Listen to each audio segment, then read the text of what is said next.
Brook Center for the Deaf and Autistic Children is a registered charitable children institution established by Timothy Liani in Nairobi, Kenya.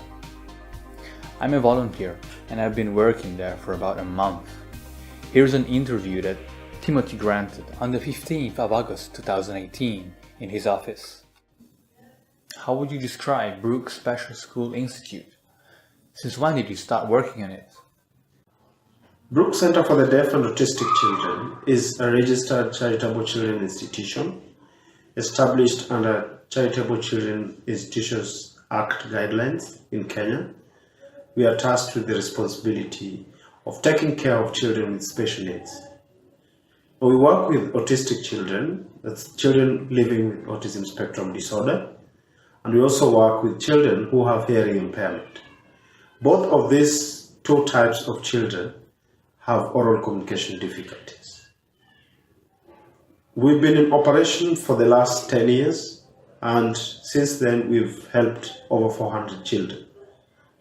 So, what are the main issues these children are dealing with? These children have a number of issues they go through, and sometimes it's a bit disturbing to try to think what they have to go through even if they're too young. In most cases, you'll find most of them have brain damages, others succumb to epilepsy, others have sleeping disorders, others have very severe psychiatric challenges, including post-traumatic stress, lack of concentration, there's attention deficit, there's learning disabilities, there's memory lapses. And sometimes understanding the real world we are living in, it's big trouble to them, and we have to make sure that we take them through all this to understand the meaning of living and how they can also be able to be given dignity. Next question.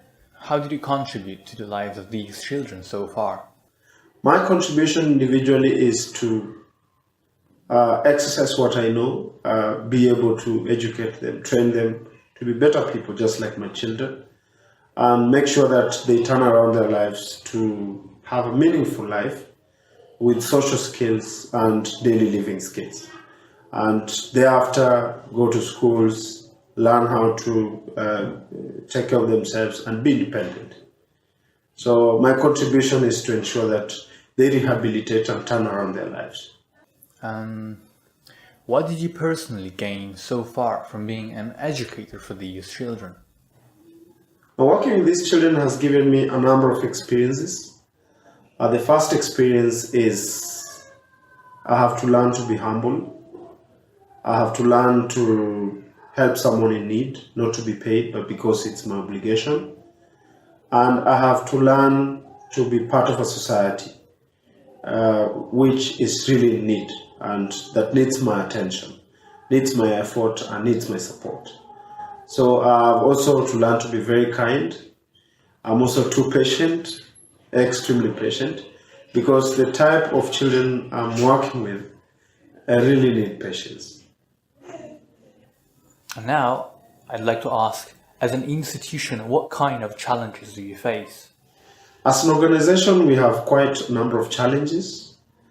The first challenge is discrimination. We face discrimination even ourselves. The children face discrimination, and therefore even organizations can also face discrimination as well. Besides that, we have other challenges ranging from how we operate. Currently, we operate with around 40 children to 50, but then we would really want to operate 10 times of what we're operating right now. So we are stretched with facility. We would really want to really have enough facilities so that we can support as many children as we can.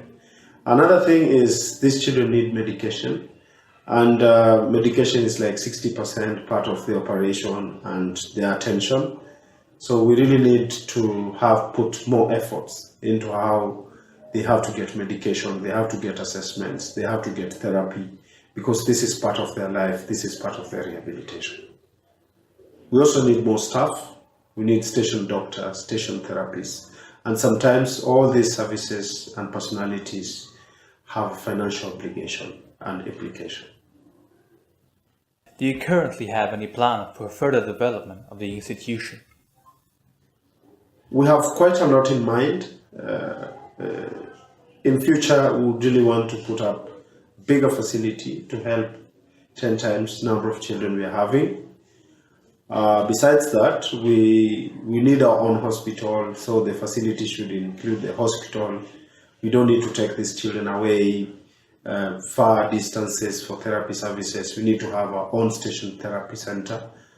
We also need to establish a vocational training for children who have learning disabilities, for them to acquire like vocational skills and life skills. So this is going to help them in their future when it comes to exit and reintegration back to societies. Is there any advice or message you would like to leave to the parents of children with special needs? Now, my message to parents is don't hide the children. Those are human beings.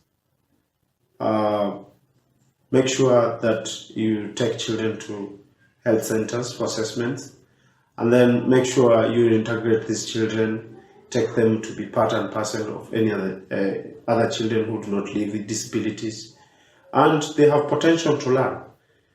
They might take quite some time, but be patient enough. They are likely to understand and do things just like any other child. What would you like to say to the greater society? To my society, I feel we have an obligation as a society. It takes a whole community to raise up a child. So we all must put our efforts together to support these children, to support these parents with these children, and to support any other child who is abandoned, left in hospitals, or just neglected by parents, or maybe comes from an economically poor background. So it's about us to ensure that we support such children. So that's the responsibility of the society. Thank you very much, Timothy.